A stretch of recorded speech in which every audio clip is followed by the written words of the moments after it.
प्राचीन उज्जैन अपने राजनीतिक और धार्मिक महत्व के अलावा महाभारत काल की शुरुआत में शिक्षा का प्रतिष्ठित केंद्र था। भगवान श्री कृष्ण और सुदामा ने गुरु सांदीपनि के आश्रम में नियमित रूप से शिक्षा प्राप्त की थी।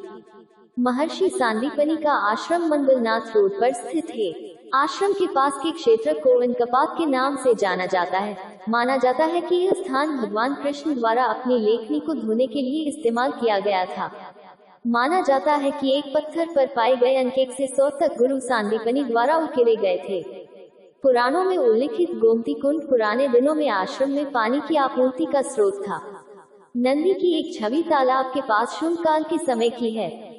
वल्लभ संप्रदाय के अनुयायी इस स्थान को वल्लभाचार्य की 84 सीटों में से 73वीं सीट के रूप में मानते हैं, जहां उन्होंने पूरे भारत में अपने प्रवचन दिए।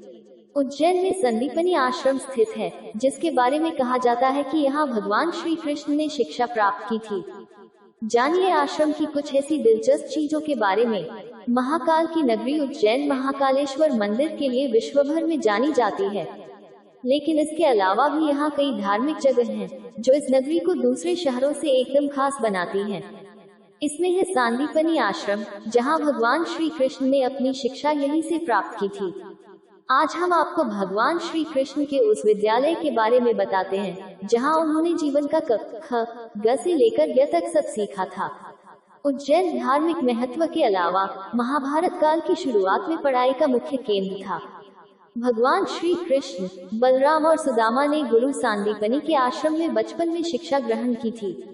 यहाँ से उन्होंने नियमित रूप से शिक्षा प्राप्त की। महर्षि सांदीपनि का आश्रम मंगलनाथ रोड पर मौजूद है। बता दें, आश्रम के पास के इलाके को इनकपात के नाम से भी जाना जाता है। ऐसा माना जाता है कि ये जगह भगवान श्री कृष्ण द्वारा अपनी लेखनी को धोने के लिए उपयोग किया गया था। कहते हैं कि पहले ये आश्रम घास फूस का बना हुआ था, लेकिन बाद में इसे बचाने के लिए पक्का बना दिया गया। एक पुजारी का कहना है कि ये आश्रम 5266 साल पुराना है। आश्रम में भगवान श्री कृष्ण, बलराम और सुदामा की बैठी हुई बाल रूप की प्रतिमा स्थापित है। सभी एक साथ विद्यार्थी की तरह हाथों में स्लेट और कलम लेते हुए दिख रहे हैं। जब बाल कन्हैया पढ़ने के लिए आए तब उनकी उम्र 11 साल थी। कहते हैं कि भगवान श्री कृष्ण ने यहाँ 64 विद्याएं और 16 कलाओं का ज्ञान लिया था। अपने मामा कंस का वध करने के बाद कृष्ण जी ने बाबा महाकालेश्वर की नगरी अवंतिका में आने के बाद 64 दिनों तक रुककर शिक्षा प्राप्त की थी। पंडित रूपम व्यास के अनुसार द्वापर युग में कंस का वध करने के बाद भगवान श्री कृष्ण का मथुरा में यज्ञोपवीत संस्कार हुआ। श्री कृष्ण के पिता वासुदेव को उनकी पढ़ाई लिखाई की चिंता सताने लगी। उन्हें महर्षि सांदीपनि व्यास के बारे में पता चला कि वे एक प्रकांड विद्वान और शिव उपासक हैं। उन्होंने तय किया कि श्री कृष्ण और उनके भाई बलराम को पढ़ाई के लिए सांदीपनि महर्षि के आश्रम ही भेजेंगे। द्वापर युग में उज्जैन को अवंतिका नगरी के नाम से जाना जाता था। यहाँ की राजमाता देवी राजा जयसिंह की पत्नी हुआ करती थी।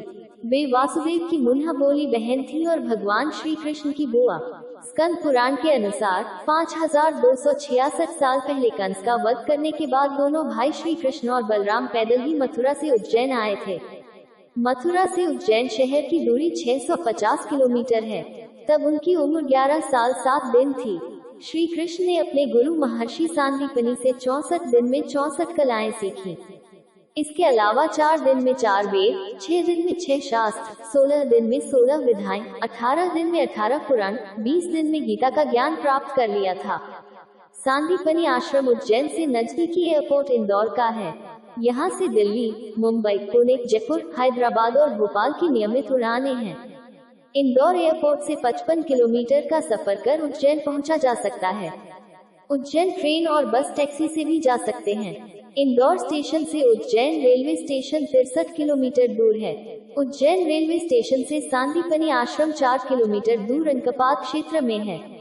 स्टेशन से शहर के लिए ऑटो कर सकते हैं। भोपाल की तरफ से आने वाले ट्रेन या बस टैक्सी से पहुंच सकते हैं। भोपाल से उज्जैन की सड़क मार्ग से दूरी 190 किलोमीटर है।